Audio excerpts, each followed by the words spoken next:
We are ready for our first panel this afternoon. During the call for sessions, we challenged Jim Ritchie with SCS Engineers to bring us a panel with developers so we could integrate new voices and perspectives into our redevelopment education, and he met that challenge. Please welcome Jim Ritchie and his panel, Overcoming Challenges on Brownfields, a Developer's Perspective.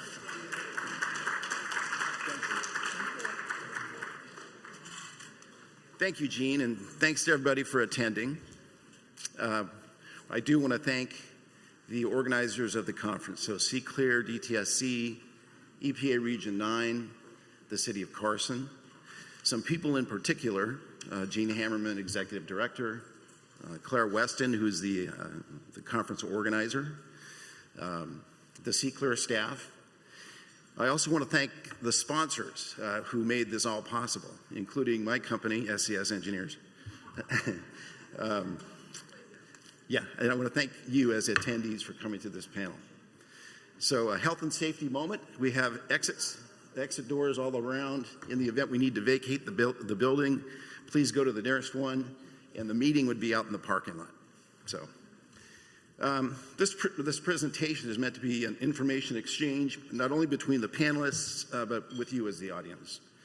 There'll be a follow-up Q&A period after the presentations, and that will include time for the audience to ask questions and go from there. Just some context.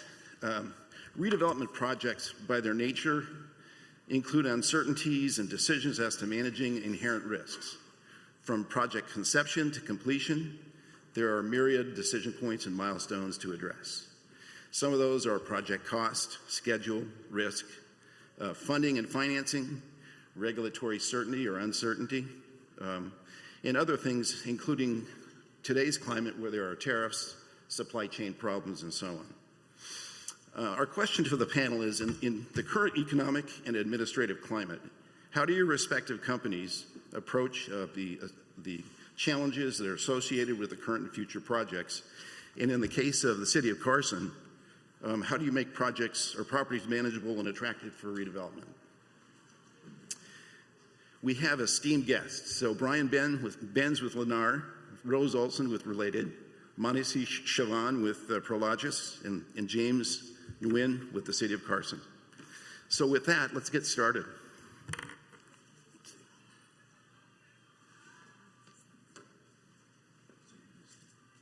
You can go through. Oh, am I starting? Yeah. So, Jim, is this on?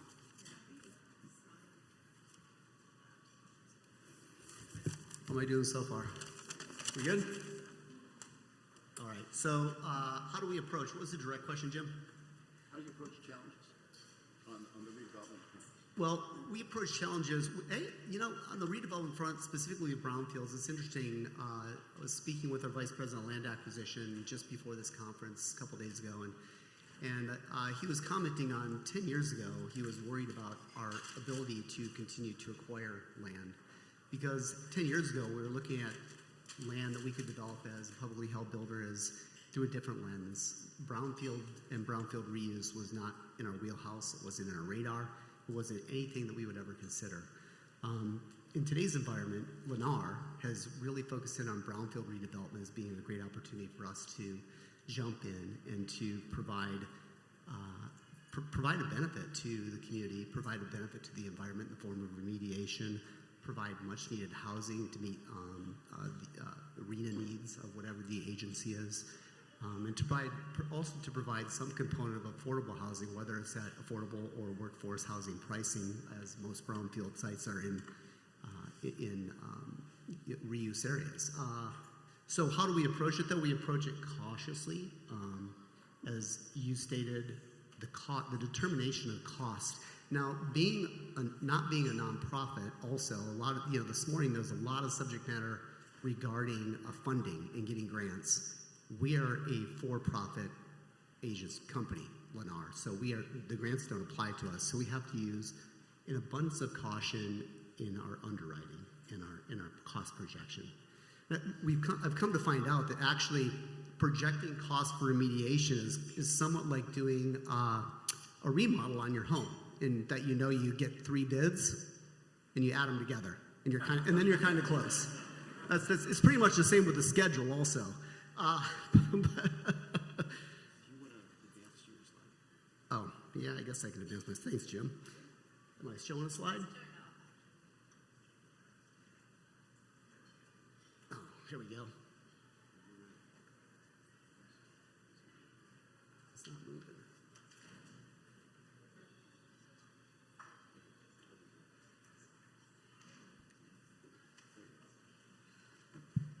Oh, welcome. I'd like to introduce myself.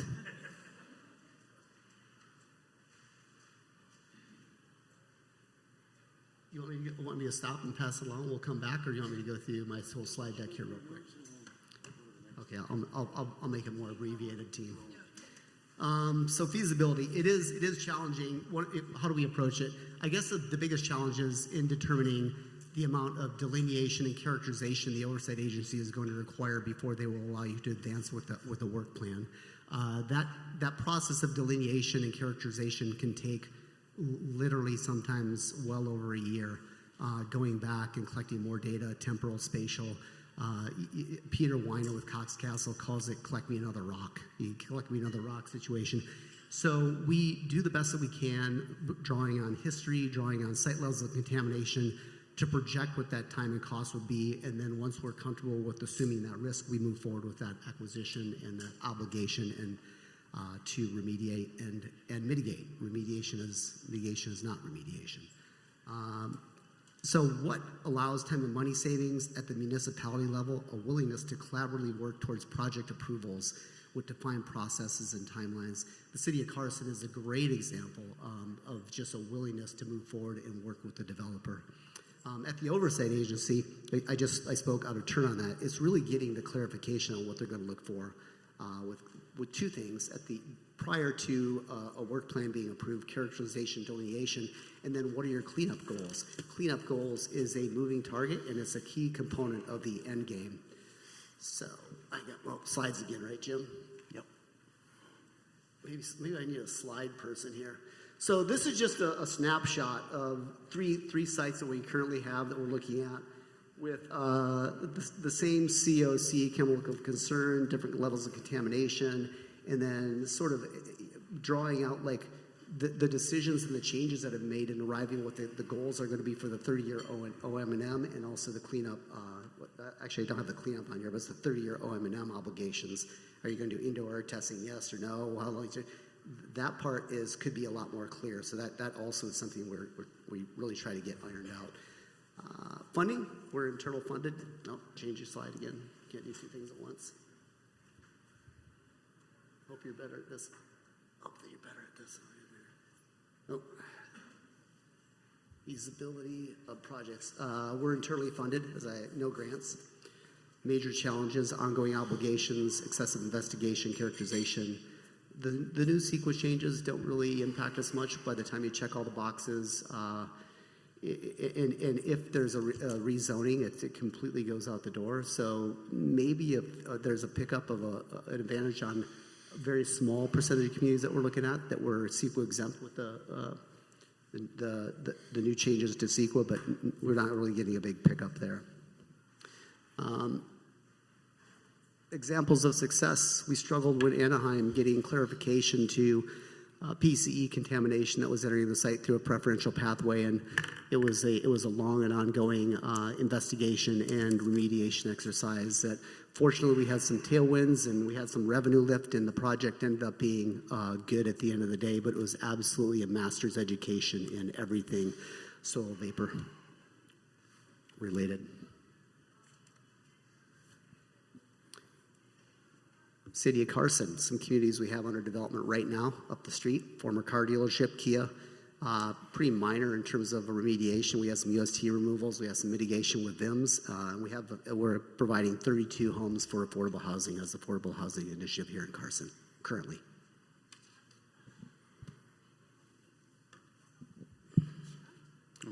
And that concludes my report.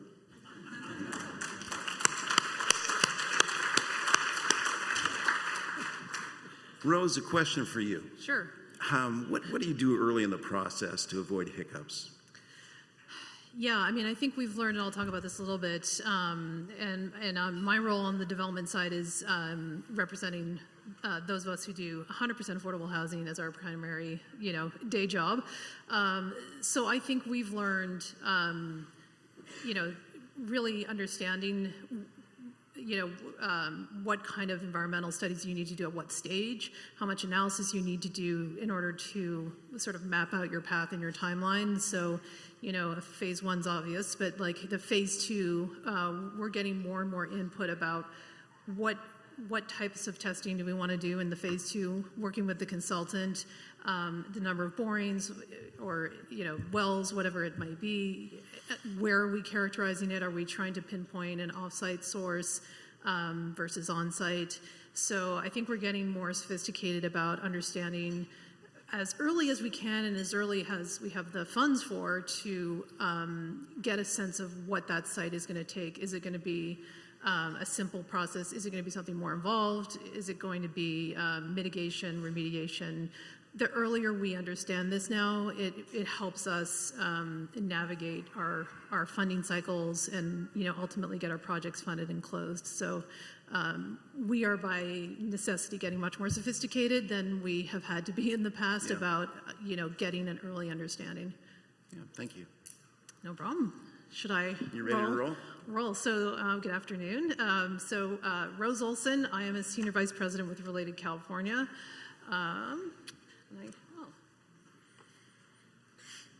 Are we going to advance slides? No, other way.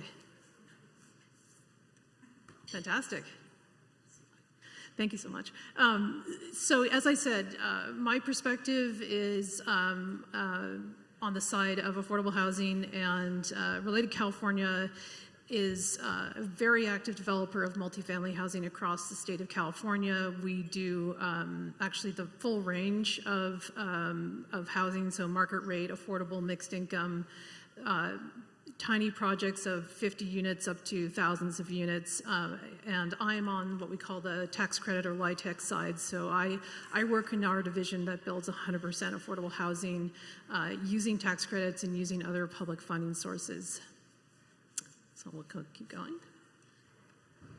So one of the unique things I wanted to talk about in terms of what my world of affordable and what's unique to the way we do things, which is the bricks and mortar are kind of the same. We both build buildings, market rate and affordable. But what's different from us is we work very closely with public agencies because, as I noted here, more often than not, the land that we end up building on is publicly owned land, and that is because cities, counties, various agencies they have a priority to build housing, and one of the ways they can incentivize housing is to provide excess or surplus land. So more often than not, we're working with a city or a local agency that it's whatever land they have available, and more often than not, the land for affordable is something that's not as suited for housing because the prime parcels would go to a higher and best use. So often we get funny shaped parcels, parcels that have issues, whatever they may be, because that's what's kind of left over.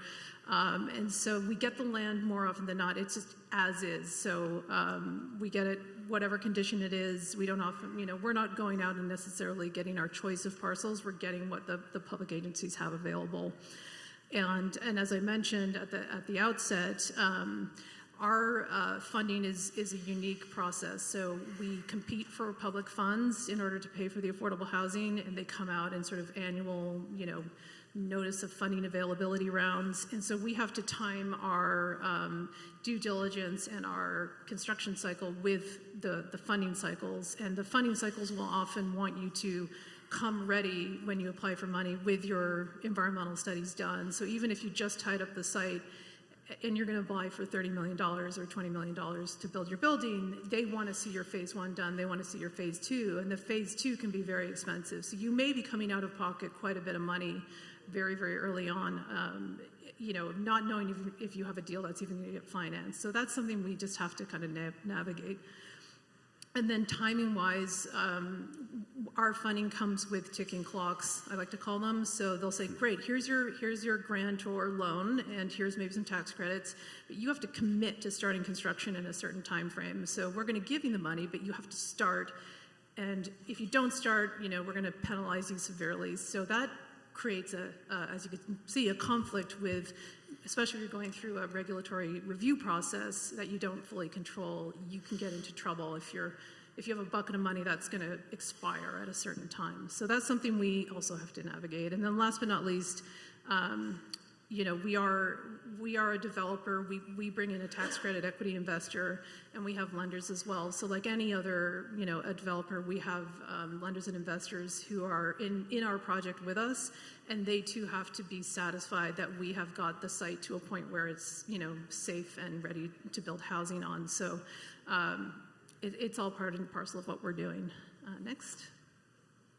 And then real quickly, a success story, just as an example of sort of the things we're navigating. So this site was owned by a housing authority that they RFP'd out, and we actually partnered with a local church who owned land next door to kind of win this RFP. So we had a publicly owned site and a church-owned site.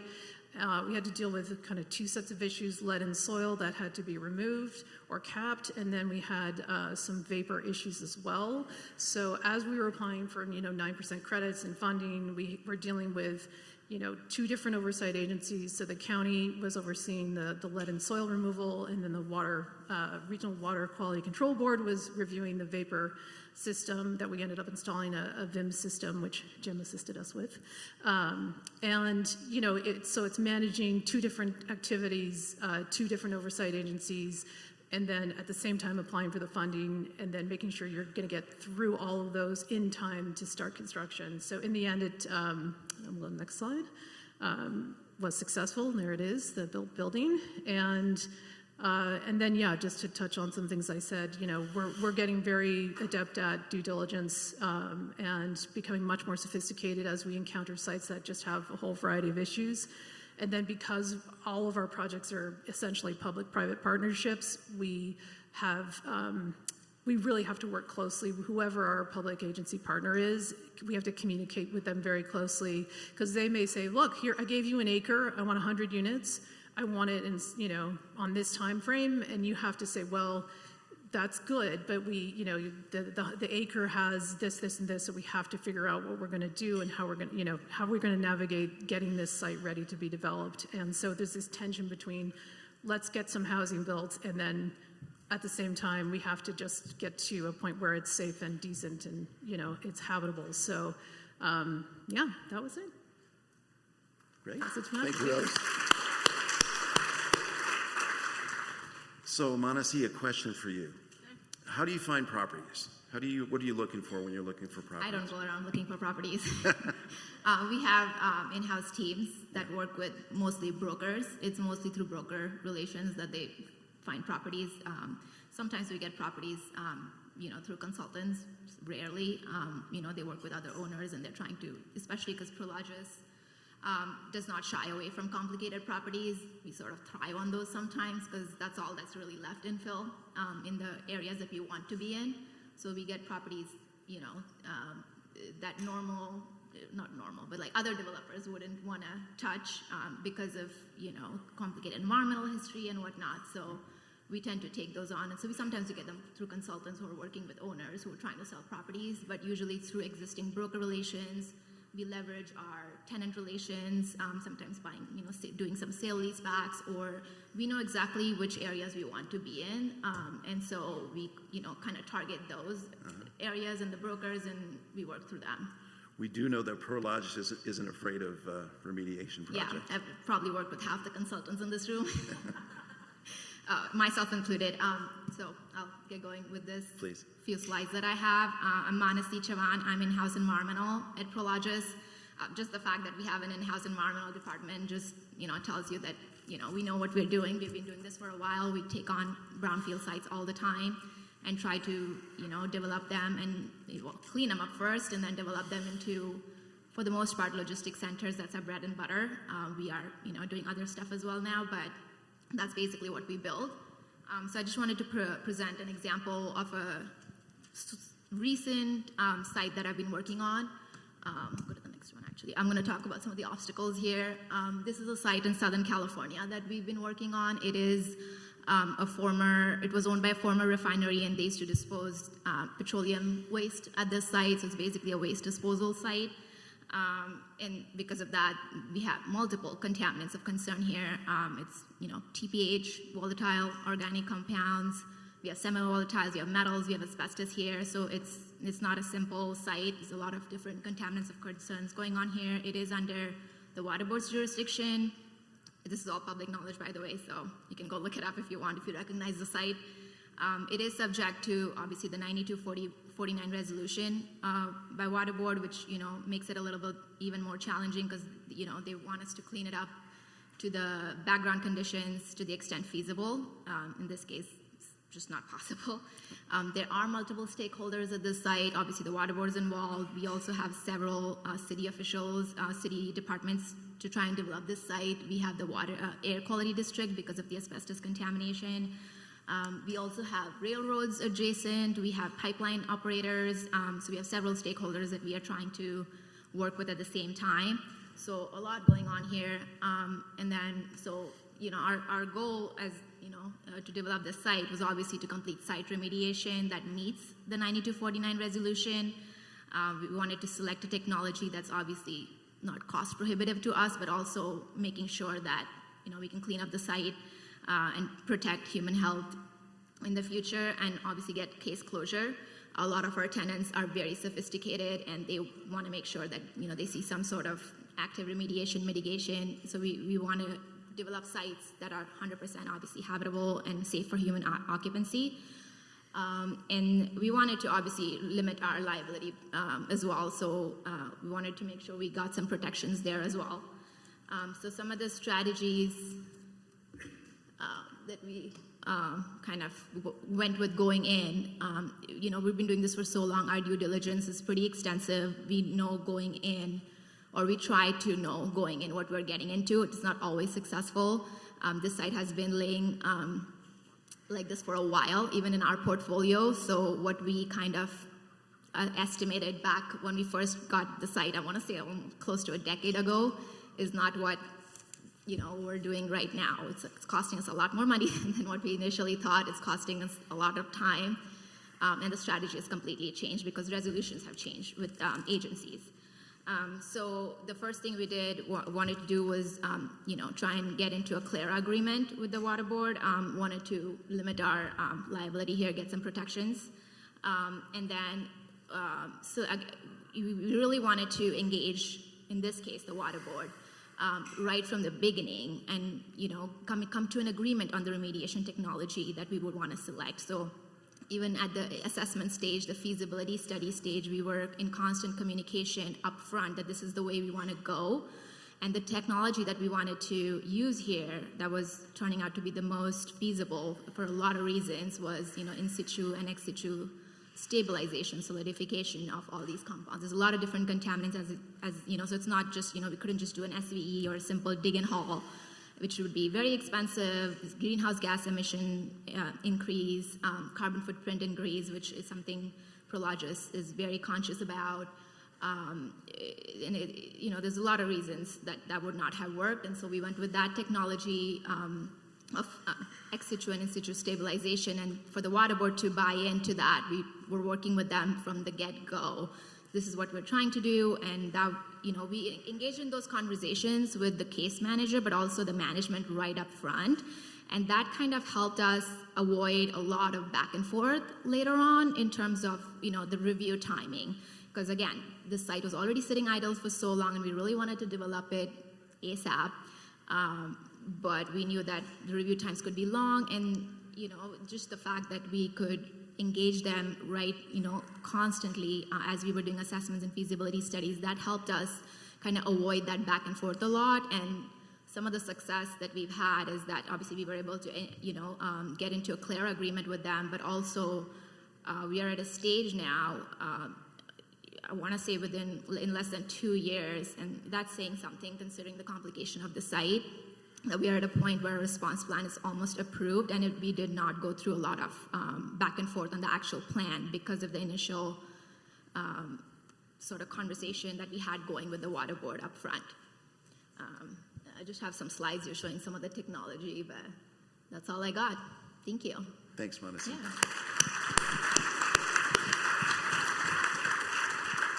So, James, how does the city of Carson attract developers and get them engaged in developing properties? Yeah, so hello everyone, James Nguyen, Special Projects Manager here in the City of Carson. So getting developers interested in some of our properties. So right now, I remember one of the first tasks I was tasked with when I got hired here with the city was to acquire a property for the Housing Authority with the intention of developing it into an affordable housing project. So that property is still not developed yet. It's been about 7 years, and so what's happened? Over the past, I guess, initially we had the motivation, because we had a developer that's ready to build, we had the tax credits that were available to that particular site, but we didn't have the political support at that time to develop it into affordable housing. 2 years later, we had the reverse. We had the political support, but we didn't have the tax credit. The census tract changes, and now it's all like reverse. So that site hasn't been developed into an affordable housing site yet, but luckily at the same time, how do we make it attractive so that it can be very soon be attracted to developers? So we pursue various grants, ECRG and EPA grants over the years, and we've actually started quite a bit, pretty far in now into various assessment levels on these affordable housing sites. So the long story to your question is, or the long answer to your question is we try to make it not a brownfield, and by making it not a brownfield, it is automatically attractive, a lot more attractive to developers. So just an overview of my slides here. The city of Carson is about 100,000 people in population. We have 140,000 in daytime population, 19 square miles. We have a lot of residents here, but also a lot of industrial uses, former landfills, refineries, oil wells, and a lot of logistics and port uses because we're so close to the two largest ports in the country, Port of LA and Port of Long Beach. Also have a lot of major destinations here, including a local university and a Dignity Health Sports Park, which is home to 5 Olympic venue events, I believe. I think it's tennis, rugby 7, archery, indoor cycling, and I can't remember the 5th one. And then we also have the Porsche Experience Center and the Goodyear Blimp. So I just want to get into the project specific on how we worked with one developer on developing the site. So this one is actually across from the Porsche Experience Center. It's about 24 acres in size. Back in 2001, the city completed a ranking of various sites in the city as part of its EPA assessment grant, and I think that's the last one we've gotten in the past 25 years, until most recently, actually. But from that rankings list, we've identified at that time this site to be the highest potential of highest ranked in overall environmental issues and also public health risks. And so ever since then, that site has looked the way it is pretty much until recently. So this site is also our first site of our ECRG grant, which actually kicked off a lot of our brownfield redevelopment program efforts. And we've been working with a developer over the years to try to attract a high-quality retail tenant that will bring good, high-paying jobs and affordable access to affordable foods into Carson.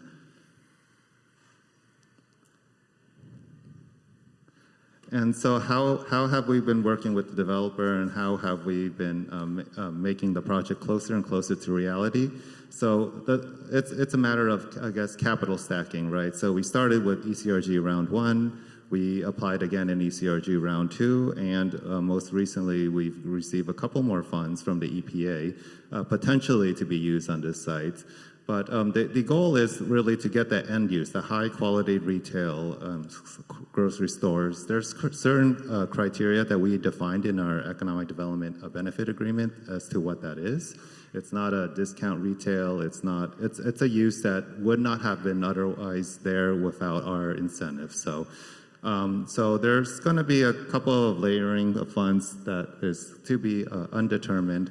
But at the end of it, there's going to be a sales tax incentive, and so so when that use comes, that use is going to generate sales tax, and a portion of that sales tax would go back to the development. And so that's how we sort of ensure that that the end use is going to be what it is, or otherwise we would not have that type of incentives. And this is more of a broader approach of all of our type of fiscal health, what I call fiscal health initiatives, ways we can fund projects in Carson, whether it's affordable housing, brownfield remediation. So we've established and are in the process of establishing more types of funding mechanisms to make sure we have the ability to fund the projects we fund beyond the grants. And a lot of these funding mechanisms will come into play or are already coming into play in the future. So that's it. Great. Thank you, James.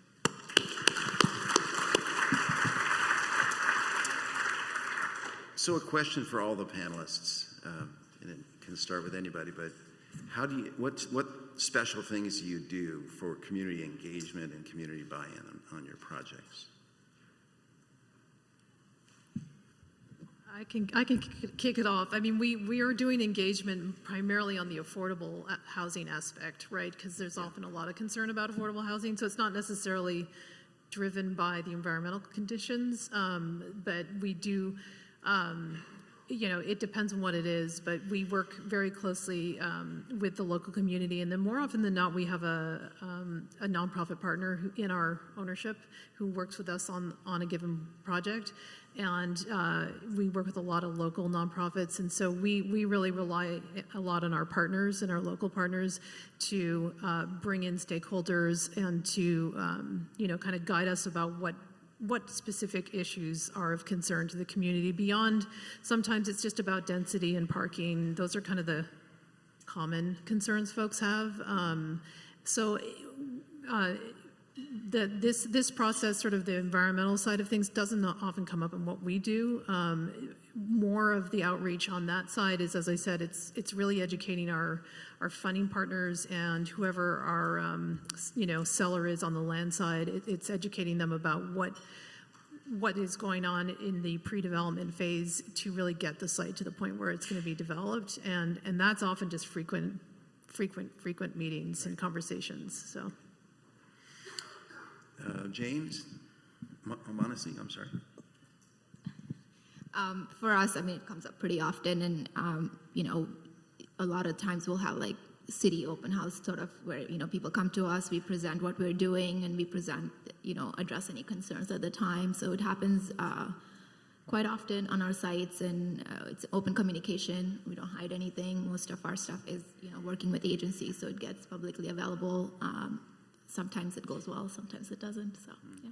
Thank you. Yeah, so for our Brownfields program, we are actually very active in community engagement. We have some of our staff here who are out in the field almost every week. They'll be out in the field again this Friday. Most of the time they're at these community events, where community members are already going to be at, and they're just out there spreading the word about Brownfields, the project, the funding availability. We've attended probably close to a dozen events now that involves outreach, and actually at these outreach events we've solicited surveys and probably received over 120 surveys as to what people want to see in a Brownfield program and how they want, what type of reuse they see. And I think one of the most common ones we see, and maybe it's a little bit biased because we're at park events, but a lot of people want to see new parks. Thank you. Is anybody brave enough to tell us about a less than successful project? They all work from paper. I mean, I wouldn't have a job if I don't make it a success. So. Fair enough. How about CEQA? Any comments from the group about CEQA and the changes, how that's going to impact things?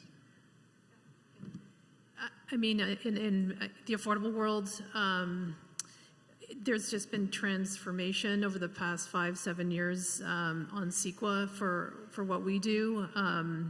So there's almost always a pathway for us to now be CEQA exempt or streamlined, which is a tremendous way for us to get housing done faster.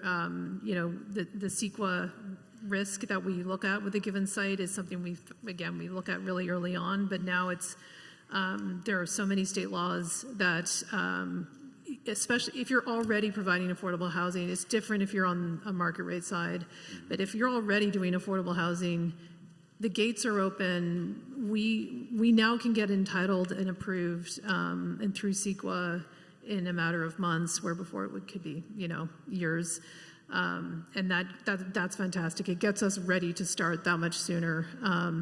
So yeah, for us, it's been just a game changer, just to take away an element that can be very costly and time consuming. For your construction, and this is for the group again, for your construction, do you see a problem with the availability of qualified tradesmen, tradeswomen? I've heard that there's a dearth of that. I'm sure this varies from, you know, size and developer, but for Lennar, we have so much consistent volume and we have just consistent work that we haven't had any problem with even meeting. We currently have 83 communities under active land development operations throughout Southern California through the California Coastal Division. So when I'm speaking about trades, I'm speaking about horizontal trades as well as vertical trades that follow horizontal. But I was actually quite surprised when we went through recently and looked at how many communities we have under active land development. And that goes from, you know, Santa Barbara County, Ventura County, LA County, Orange County. There's a lot of active land development, and we haven't had any issues with trades. Okay. We have a microphone at the front here. So if anybody has questions they'd like to ask, we'll throw it open.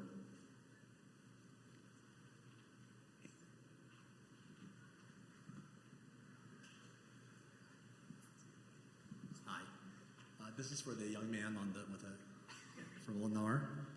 So, do you guys typically close on the sites knowing that you have environmental issues already from your due diligence period? And if you guys do, what is pretty much the closing agencies that you guys are looking for to finalize to move forward in your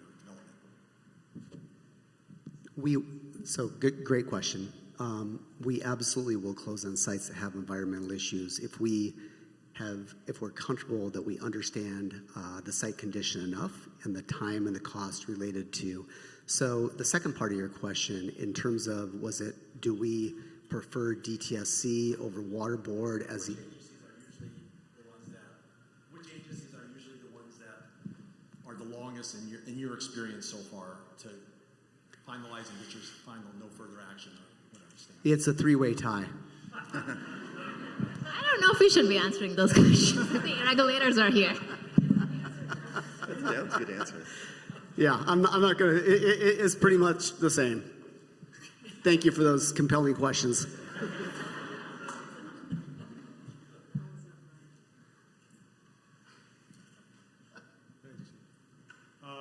Two quick questions. One for Mr. Nguyen. Is it true that the Blimp site is going to be ready to be redeveloped? That's the rumor.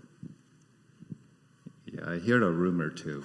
That's all I know. Thank you. And Rose, I think it was your slides that had two different agencies, one for the VIMS and one for the lead. Why did you need two different agencies for that? Usually it comes as a package deal with the lead agency you work with.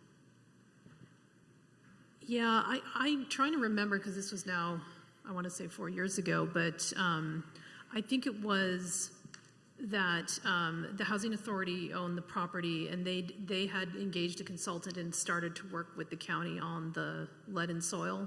And so that was sort of established when we got involved. And then I don't remember for the VIM system, I think we felt, I can't remember the decision process, but I think it was about capacity and just who was the most appropriate at the time.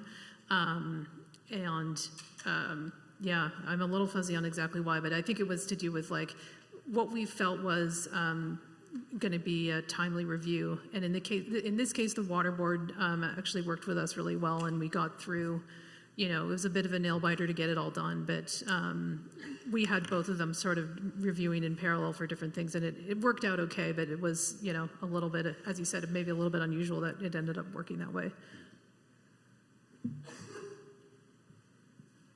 Oh, back there.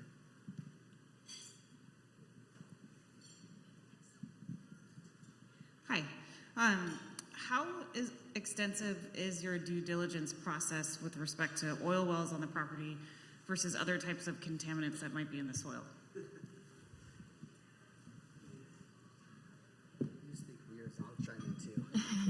I think it's a little bit different for residential developers versus commercial industrial developers, but for us, it's the same. We still look at it. We have a thorough underwriting process. We'll just, like I said, Prologis does not shy away from these types of issues, and especially in the infill markets that we want to be, there are unfortunately oil wells with or without other contamination, and we just, we'll just underwrite for it to make sure that again, we'll kind of assess it up front in our due diligence period to understand what needs to happen, if it's abandoned, if it's leaking, plugged, or what the status is, and then, underwrite for it for future development. I mean, it does prohibit sometimes development because if, you need access to them in the future, then you can't build over it, and you can't, there's certain things that we have to take into consideration too. So sometimes, we may have to say no depending on the deal.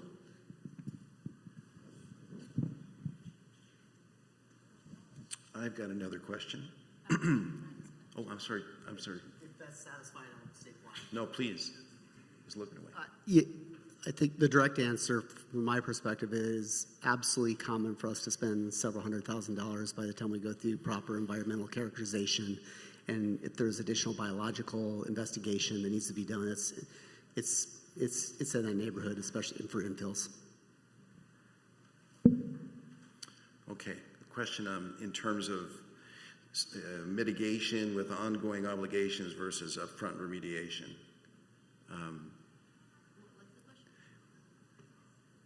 Does your firm have a preference?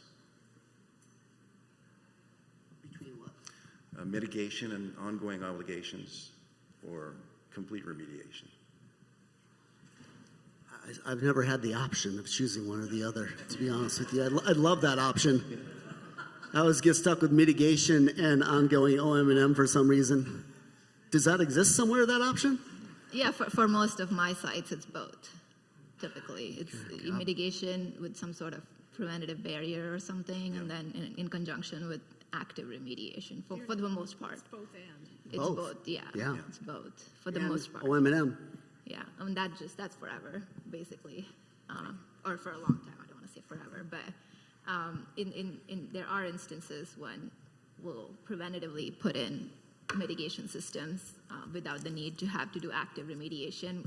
Where concentrations are so low that mitigation would just be enough, and sometimes agencies would be okay with that. Again, very, very rare cases if an agency is involved. Thank you. Was that a trick question, Jim? No. Any other questions from the audience? Oh, here we go. Can I twist that last question just a little bit for the two residential developers? Do you carry the continuing obligation, or do you turn it over to a homeowners association to pick up that responsibility going forward? So the oversight agency typically does not recommend. So it's two-part question. The oversight agency typically does not look at the homeowners association as a qualified financial entity. So we as a developer post the financial assurance for the 30-year OM&M obligation, turn over the actual management of those obligations to the HOA with our bond in place to cover it. Yeah, and on our side, all of our work is rental housing, so we're long-term owners, and so so if we're going to we take it on as part of the long-term obligation of owning the property.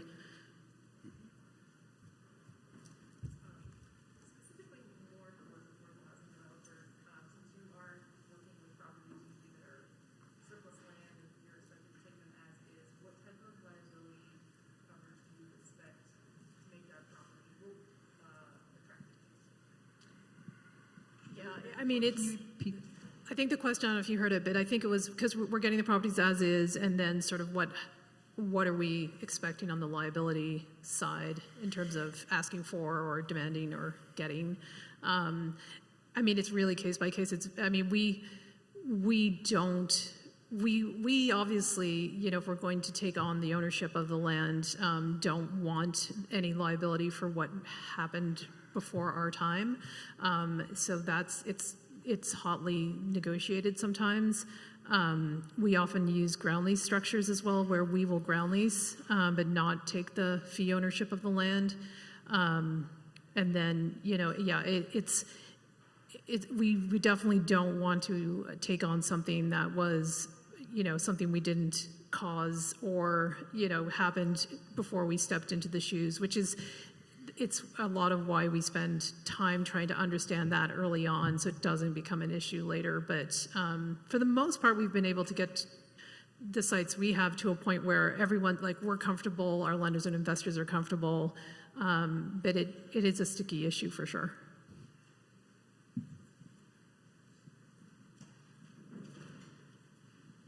Hello, thank you guys for the very interesting panel. I really appreciate it.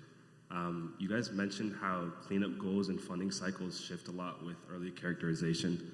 How can more innovative remediation methods be integrated into existing project frameworks early enough to not reduce the project risk? You want to take that one, Jim? That's a good question. Well, if you want to look at innovative technologies, then, you know, pilot studies are really important. So I think that's one first step that you need to look at.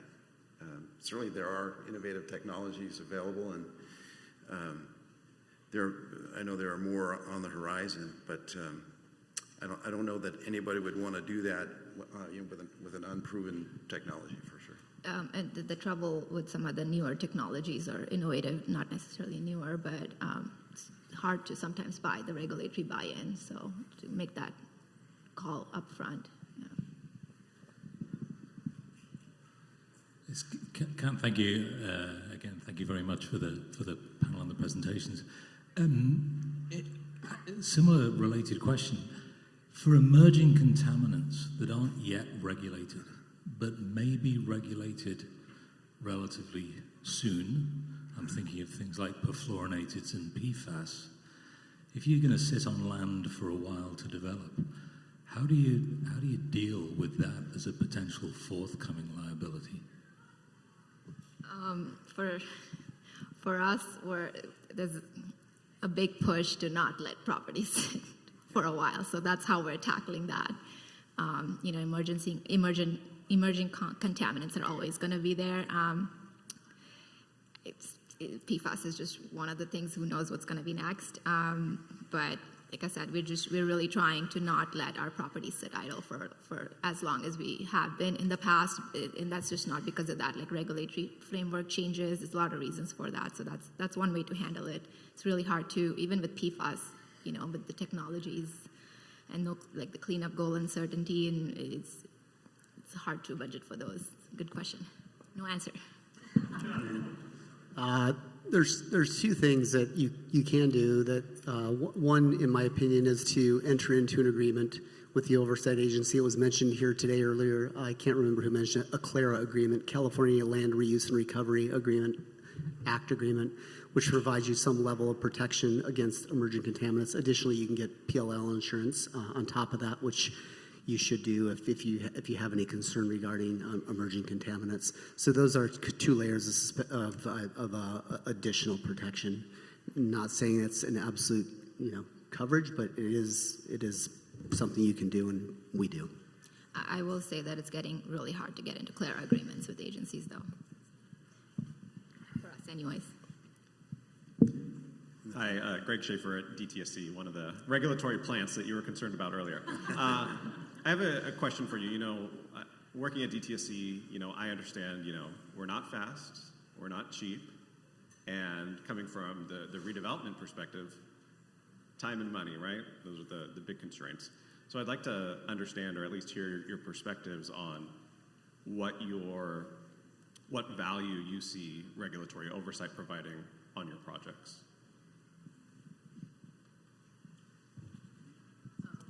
I'm sorry, are you asking how? Yeah. What else can you do, or? I'm asking what you see as the value of bringing this complication, right? You're bringing in extra costs and extra time to bring in a regulatory body to review your work and provide feedback and whatnot. And what do you see as kind of the end value there, or the value added to your projects by that extra expense and time? Well, in our case, especially, like I said, we have a lot of sophisticated tenants, and to get that NFA letter, which, you know, it's not as straightforward as an NFA letter, but to have some sort of regulatory closure, or just, you know, a lot of our tenants just feel comforted with the fact that there is regulatory oversight and you guys are going to make sure that it's done correctly. Not to say that we wouldn't do it correctly otherwise, but I think it provides them a sense of comfort that it's going to be done correctly. And that kind of helps us, you know, engage with tenants on these brownfields and complicated environmental properties. Question in the back. Hi, my question for any of the panelists is about off-site sources. A lot of times we find ourselves having to chase down contamination from off-site or having to mitigate for that. For you guys, how big of a problem on the scale of never comes up to keeps you up at night are dealing with off-site sources, contamination? That's interesting. That is absolutely one of the most difficult problems to solve for, in my experience, in terms of getting the oversight agency comfortable with that the contamination is from an offsite source. It is very difficult to prove. It is time-consuming.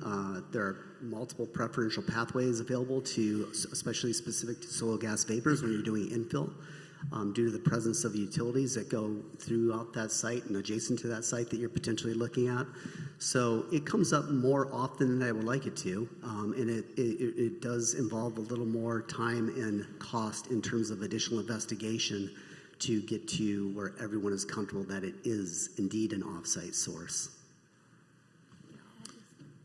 Yeah, we'll just go down the row, I guess. Yeah, I'll just echo that. I mean, it's the smoking gun challenge is really, like, there's a desire to sort of be like, we've got a smoking gun, it's definitely off-site, but we have had projects get delayed in that sort of chasing that one clear answer, confirming an off-site source, when, you know, at the end of the day, we know we're going to put in a VIM system regardless. So we're spending a lot of money to do more testing, more analysis, just to sort of comfort everyone that it's off-site, but the end result is going to be a VIM system, so we should just sort of get there. But it's we're seeing it more and more come up as groundwater moves around, and it's, you know, there's whole regions of cities that are affected, and, you know, you could spend a lot of time on that, and so we're seeing it as more of an issue for sure.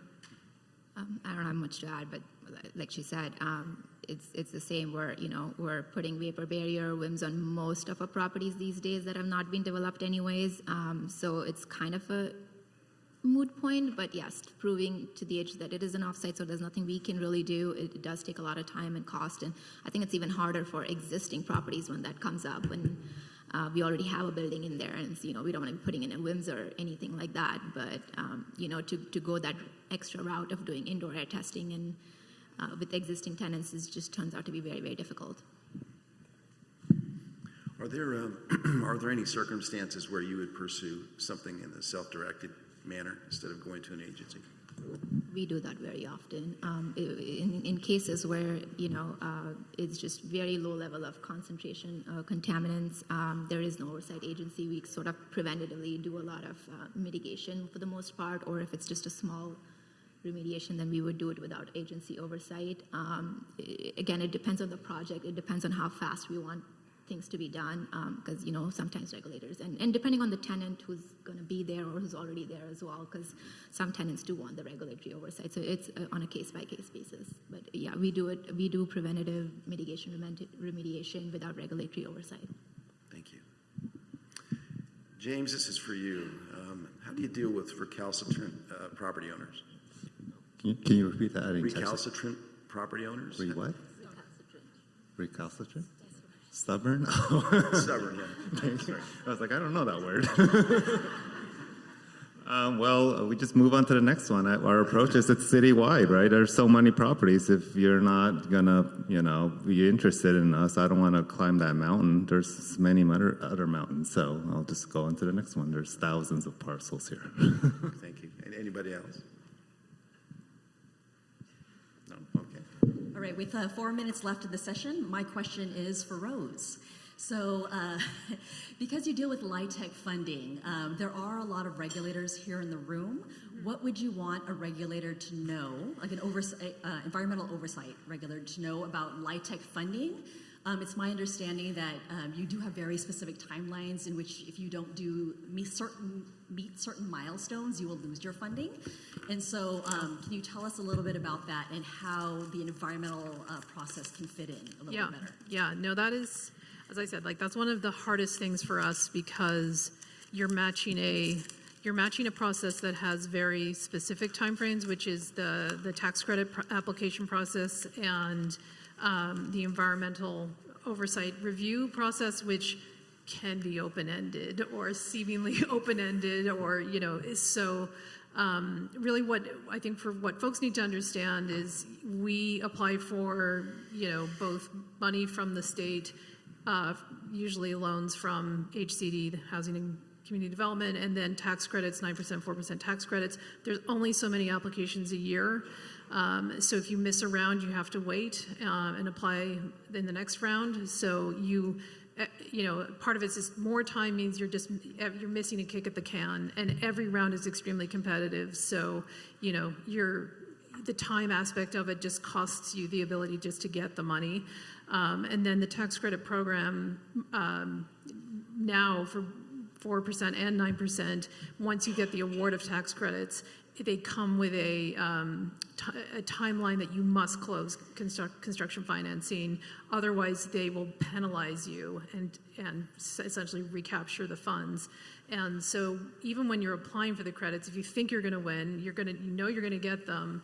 If you accept those credits, you have then committed to getting all your funding in place, getting an equity investor, getting a construction lender, and your equity investor and construction lender are going to want to know that the site is, no further action letter, that your budget includes all of the costs for mitigation and remediation, and that the agency review is essentially going to be done in time. So you can imagine how challenging that can be if you're not extremely confident that you're going to get to that finish line in time. What you end up doing is saying, well, I can't apply for tax credits. I gotta wait. And so, you hear these stories about affordable projects and why do they take 7 years? Well, because you might have had to have waited 2 years to even apply for the funding.